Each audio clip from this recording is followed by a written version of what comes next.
Today, I want to share one idea that changed my world. The idea is that you have value just by being there. I'm not good at improvising, so I wrote a script and I am reading it. There are lots of people who are suffering from the lack of confidence or not having the reason to live. I was one of them, and I am still so to some extent.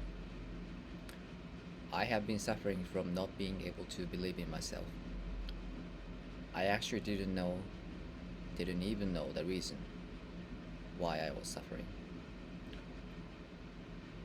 There is a Japanese word called hikikomori. Hikikomori is a person who always stays at home and can't go out. I was that. Starting from junior high school, I constantly became hikikomori. It lasts weeks or months.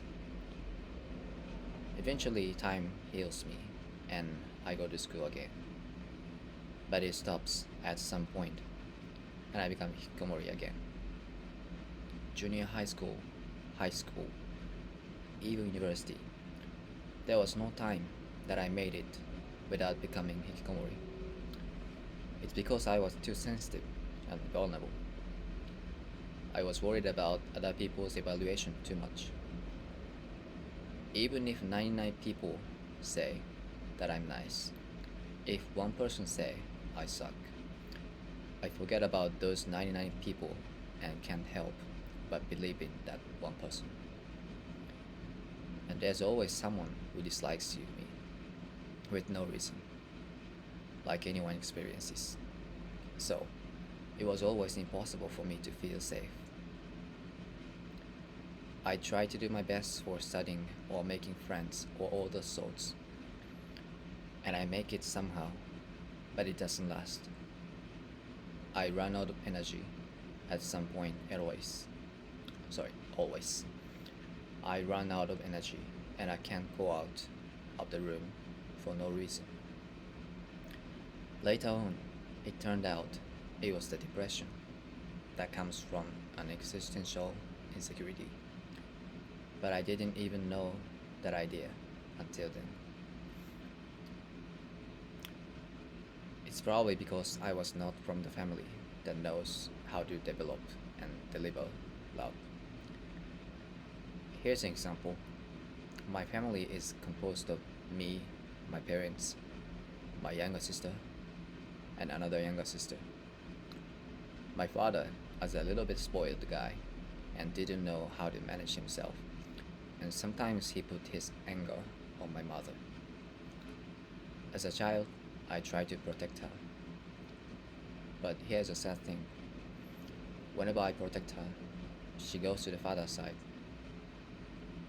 I try to save her, but she always goes to the father's side, and they treat me like I was a bad person. I'm not sure if they loved me by their own ways, but with this and other experiences I had, it became so difficult for me to believe in love and to believe in my own value. Again, I didn't even realize it at that time. I suffered, but really didn't know what was going on. My father was also a bad liar. He makes a promise like, I'll do blah blah blah, or I'll give you blah blah blah, but he never keeps it. Whenever I ask him about the promise we made, he says, "It's a lie." Well, I'm not exaggerating. He was literally like a child. Those promises are small things, but the more I saw how it turns out, the more I lost the meaning of believing.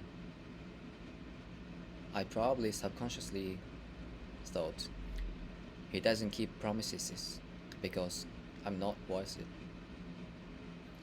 And my mother was also a different liar. She always says she loves me, but this is different from what love really is. She treated me like I'm a possession. She was a person who cares about their reputation so much. So whenever I was in trouble, the first thing she does is to make me apologize. She never puts me first, and she always put others first. Another thing that hurt me was the way she attributed things that happened to me. One time I thought that I might be loved if I got a good grade, and I tried so hard. Thankfully, study itself was not that painful, and I was not too dumb. So I succeeded to get the best grade when I was in high school. It was not only among my class, but also the entire high school, including the better courses than the one that I belonged to. My school had thousands of students, so it was not that easy. I was so happy and proud of myself. Some of my classmates told me, "Good job." I was so excited to tell this to my mother, and I told the result to the mother. But what she said was not what I expected. What she said was, "Good job. It's because I kept praying for God." I didn't mention, but she's a enthusiastic believer of a sect. Anyways, that answer destroyed my dream so bad. It's the worst example, but she was basically like this. It seems like all the bad things that happened to me are because I don't believe in God enough. And all the good things that happened to me are because she prays for God enough. I was like, how can you be so stupid? What was the effort that I made? I totally lost the meaning of making an effort and believing. I sometimes consulted to some other people about those stuff, but they all said, there's no parent who doesn't love his or her child. You know it later. It seems that people like us don't exist or not allowed to be recognized. But later on, I had difficulty in my life again and looked for the way to solve it. And I found the state that I was in.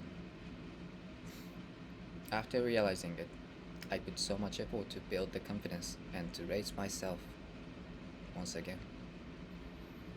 I analyzed myself and took every opportunity that seemed to make me a better person. I also had relationships with some women to compensate my lack of love, which was not really a good thing. I made a lot of mistakes, but I tried my best.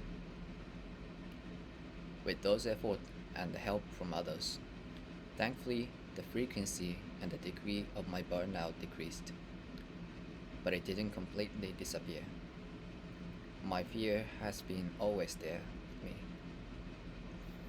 I'm 31, turning into 32 next month, and I've been afraid of just walking on the street just by the fear of negative evaluation by others.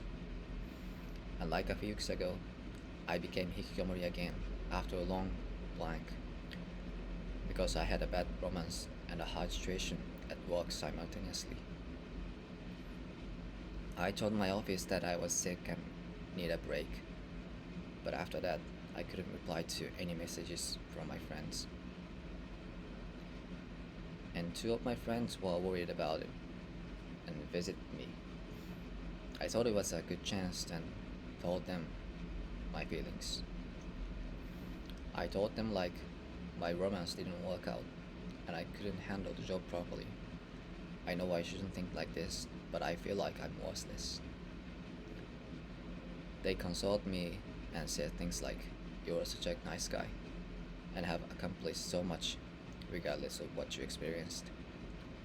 But I still couldn't believe it. I didn't think they were lying, but I thought I was not good enough to be like that. I told them I always had this sense of value. I always need to be accepted by everybody. I always need to give values to others. Otherwise, I'm not allowed to live. After telling this, one of those friends there casted this question: are you really not valuable just by being there? I was shocked at the moment. I don't know why, but I never questioned those beliefs of mine. And after a moment, I started to think, not really true.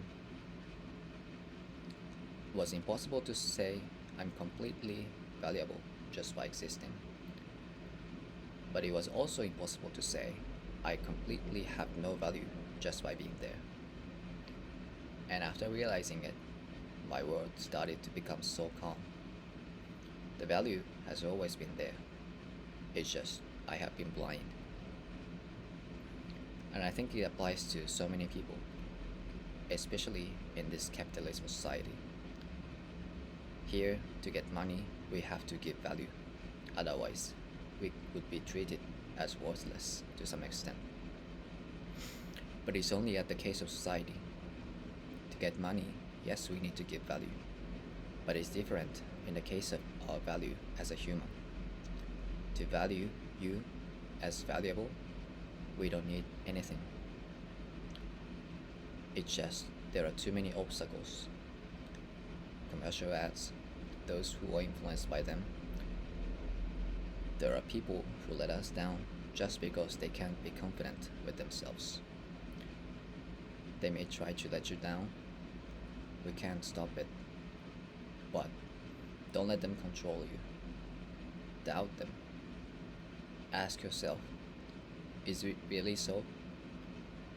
And you'll confirm that it's impossible to say that they are 100% right. It may not be instant, but if that's the case, I'll tell you until you can believe by yourself. You are valuable. You are valuable just by being there. I love you from the bottom of my heart. Thank you for listening.